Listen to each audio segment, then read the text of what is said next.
Hi, my name is Kim, and this video is intended to be a guide to End Time, the first of the new 5-man dungeons in patch 4.3, from the perspective of both melee and range DPS. The first thing that should be noted is that you will only do 3 dragon shrines on any given run of this instance. The first 2 will be randomly selected from a pool of 4, and the last one will always be the bronze dragon shrine with Murazond. The 4 dragon shrines are Azure, Emerald, Obsidian, and Ruby. We will begin with the Azure Dragon Shrine and its trash. The goal here is to collect all 16 fragments scattered throughout the area. It is possible to avoid all the trash in here, but I highly discourage doing that because this happens.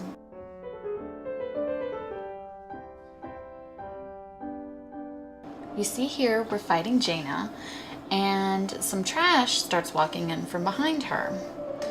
And now we're gonna die. To avoid this, kill the mobs that pack close to the area where Jaina spawns.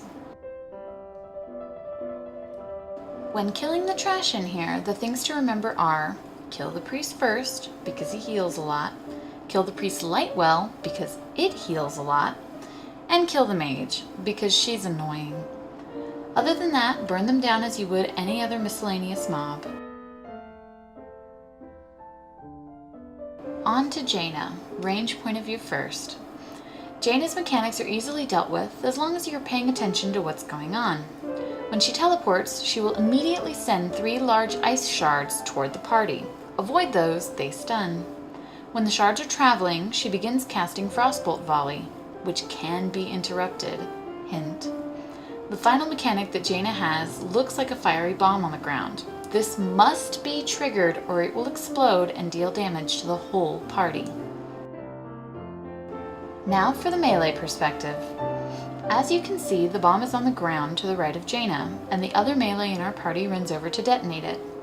The other thing I wanted to note about the bomb was that you can actually see her shoot it out if you're watching closely.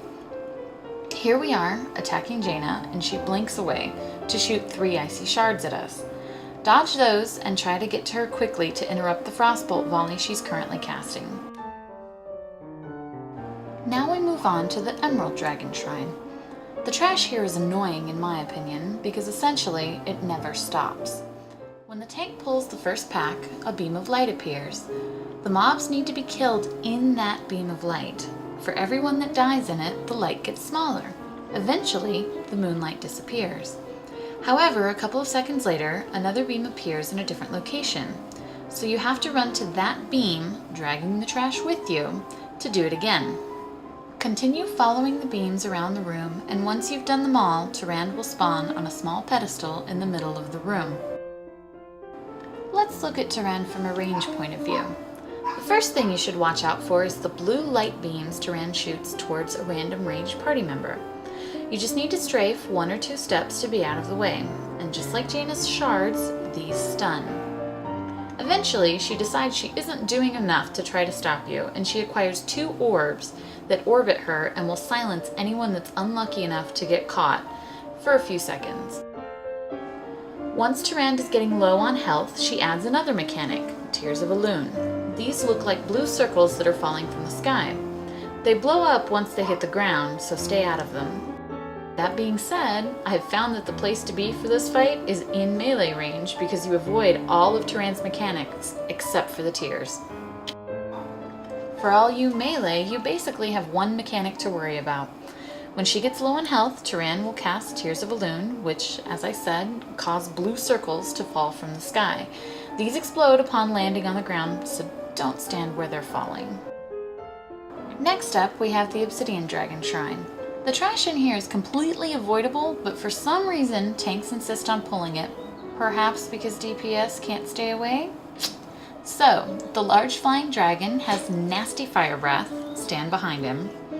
Another dragon has an ability that calls up spikes from the ground. Again, if you're standing behind him, this is not a problem. And finally, the seer has an ability that puts fire on the ground, similar to a mage's flame strike. Do not stand in this. Afterwards, mount up and jump to the platforms to confront Bane. For Bane, I'm going to throw both perspectives together because the mechanics are pretty much the same for both groups. Also, supposedly it is possible to chain stun Bane with his totem so that he never pulverizes, but I have yet to pull that off successfully. The melee and tank will fight Bane on the platform he starts on. Range should stay off the melee platform unless theirs gets pulverized. More on that in a sec. Periodically, Bane will throw a totem at a party member, usually ranged, which will propel that person backwards into the lava. Don't panic, just swim, jump, back, and then pick up the totem and throw it back at Bane. This will stun him for a few seconds and cause him to take more damage. It should be noted that anyone can pick up the totem, not just the person that got launched. Bane's other ability is Pulverize. He will leap onto a platform and completely destroy it. Anyone on the pulverized platform should get to another one as quickly as possible. Moving on to the Ruby Dragon Shrine. The trash in here can be summed up in one acronym, AoE. If you need to pick one as a primary target, the big guy in the middle should work fine. On Sylvanas, it again makes sense to talk about both perspectives together. When you come up to Sylvanas, she has some minions jumping around. Don't worry, those disappear on the pull. There are two major mechanics to this fight. The first one I'm going to talk about is when Sylvanas has a purple light beam come down on her and she becomes temporarily immune to all attacks. She summons ghouls in a circle around her and yanks all party members to her location. The ghouls then begin coming towards Sylvanas and dragging some very nasty blight behind them. You're essentially trapped, and at that point you have to kill one of the ghouls to break the circles.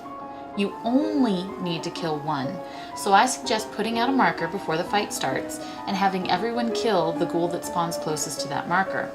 Once it dies, you have a clear path out. When the ghouls reach her, she blows them up. The other mechanic is Blighted Arrows.